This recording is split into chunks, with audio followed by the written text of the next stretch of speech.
lillah. Alhamdulillahirabbil alamin. Masih di tema kita pagi hari ini, jangan ya Dek ya. Nah sekarang kita perlu mendengar nih tausiah dari guru-guru kita bagaimana caranya kita sebagai orang tua agar bisa menegur anak kita itu dengan hati. Supaya anaknya nih nggak ngerasa terbebani dengan apa yang kita tegur nih. Serta bagaimana caranya anak ini bisa mengikuti akhlak Rasulullah SAW. Coba kita minta dari guru kita Ustaz Syam terlebih dahulu, silakan Fadl. أعوذ بالله من الشيطان الرجيم Allah. ووصينا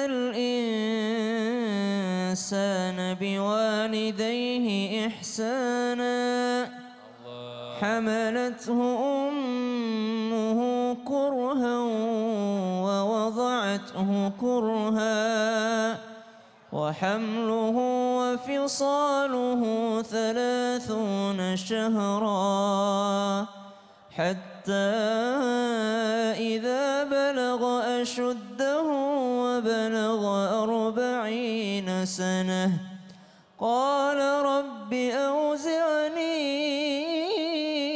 أن أشكر نعمتك التي أنعمت علي وعلى والدي وأن أعمل صالحا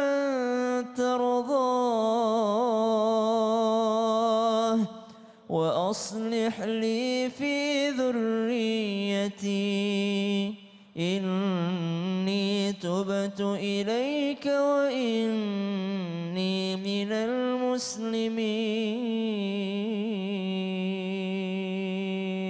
Allah. Ustaz Bani izin. Anak memang mungkin bukan penghafal yang baik, tapi yang pasti anak adalah peniru yang terbaik. Maka sebagai orang tua, sebelum kita ajarkan dengan kata-kata, yang paling penting adalah ajarkan dengan teladan, dengan contoh. Jadilah orang tua yang saleh dan salehah. Ketika anak melihat orang tuanya adalah rajin beribadah, orang tuanya menjaga aurat, orang tuanya hormat kepada orang tuanya, ke neneknya maksudnya atau kakeknya, maka anak ini tanpa harus capek kita teriak-teriak, kita keluar-keluar, dia akan langsung meniru. Tapi kalau dia lihat ada kekurangan pada orang tuanya, ketika orang tua menasehati, ketika orang tua menegur, dia yang pertama muncul dalam pergolakan hatinya adalah bapak juga begitu, ibu juga begitu. Maka yang pertama sekali adalah kita tanamkan keteladanan. Kita berusaha menjadi orang yang soleh. Meskipun mungkin berat, mungkin tidak mudah. Tapi kita ingat, saya ingin menjadi contoh terbaik buat anak saya. Sebelum anak saya mencontoh yang lain, sayalah yang menjadi pertama contoh teladan buat anak-anak saya yang diidolakan oleh mereka.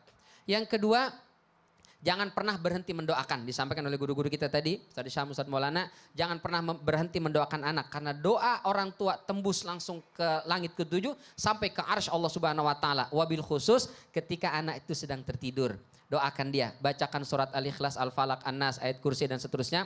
Bacakan surat Al-Insyirah, surat Alam Nashrah, Laka Sadrak, pegang dadanya. Mohon kepada Allah, ya Allah jadikan anak saya ini hatinya lapang. Selalu berusaha untuk ikut pada kebaikan-kebaikan, benci kepada keburukan-keburukan. Sehingga apapun di luar sana ya Allah saya tidak bisa mengontrol dan mengendalikan. Tapi engkau maha pengendali qalbunya. Tanamkan rasa benci di hatinya kepada semua bentuk keburukan dan tanamkan rasa cinta dalam hatinya kepada semua bentuk kebaikan. Mudah-mudahan Allah ijabah, dijadikan anak kita sebagai anak yang soleh dan soleha insyaallah. Amin ya Allah, amin ya rabbal alamin. Kesimpulan dari guru kita Ustaz Maulana? Jangan ya Dek ya, kepada semua anak-anak dimanapun berada. Hidup ini pasti ada pertanggungjawabannya.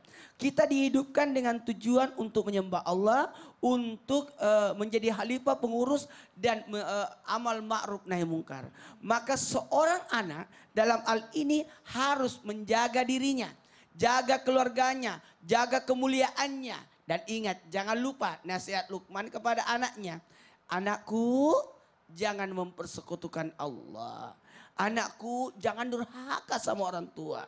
Ini pembelajaran yang terbaik adalah betul adanya keteladanan. Seorang anak berhak untuk diberi nama yang baik. Seorang anak harus diberi ASI yang sempurna. Kepada semua orang tua, yuk penuhi kewajibanmu terhadap anakmu. Karena dalam hal ini seorang anak itu adalah bagaimana seorang anak itu mendapatkan kebaikan. Karena makanya jangan tinggalkan anakmu dalam keadaan lemah. Maka berikanlah semua atas apa kebutuhan daripada anak. Perlindungan, ingat astagfirullahaladzim, kepada seorang anak Jangan ya nak. Jangan ya nak ya. Jangan ya dek Jangan, ya. Dek, Kan ya. anak dari tadi. Jangan dek ya ya. Jangan ya dek ya. Jangan ya dek ya. Kenapa? Ketika kata-kata ini adalah bagaimana bentuk mengingatkan. Ingat nasihat yang terbaik adalah nasihat pada diri sendiri. Ingat kemuliaanmu di masa depan atas apa yang kamu lakukan sekarang. Apa yang kau tanam itu yang akan kau raih. Ingat kepada anak jangan. Jangan ya dek ya. Kenapa? Karena ini adalah bentuk peringatan buat kita supaya tidak terjerumus dalam pergaulan yang salah, menyakiti diri. Sehingga yuk selamatkan diri kita karena hidup ini hanya singkat, kehidupan yang sebenarnya di akhirat. Jangan ya dek ya. Masya Allah, terima kasih banyak buat guru-guru kita. Jazakumullah khairan kasiran ilmunya. Nah buat jamaah Islami Tinda, demikianlah perjumpaan kita hari ini. Semoga bermanfaat. Dan sekali lagi, mohon maaf atas segala kekurangan. Allahumma muwaffiq ila aqwamit thoriq. Wassalamualaikum warahmatullahi wabarakatuh.